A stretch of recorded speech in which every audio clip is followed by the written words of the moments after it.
Hello and welcome to this our series of daily Bible readings. We're reading from Matthew chapter 12, commencing at verse 38, and we'll read down to the end of the chapter, which is verse 50. Then some of the scribes and Pharisees answered, saying, Teacher, we want to see a sign from you. But he answered and said to them, An evil and adulterous generation seeks after a sign, and no sign will be given to it except the sign of the prophet Jonah. For as Jonah was 3 days and 3 nights in the belly of the great fish, so will the Son of Man be 3 days and 3 nights in the heart of the earth.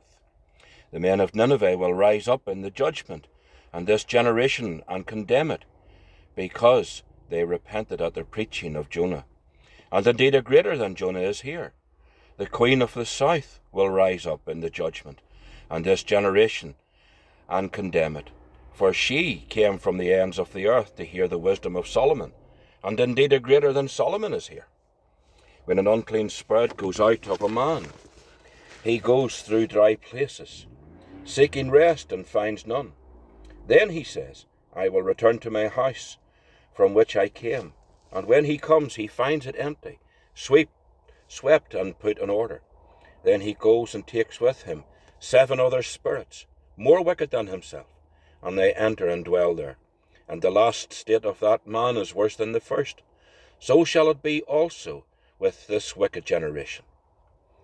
While he was still talking to the multitudes, behold, his mother and brothers stood outside, seeking to speak with him.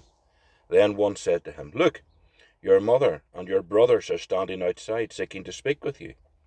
But he answered and said to the one who told him, Who is my mother, and who are my brothers?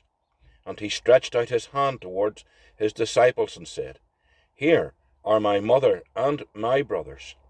For whosoever does the will of my Father in heaven is my brother and sister and mother. Amen. And we know that the Lord will indeed bless the reading of this his precious, holy, and inspired word.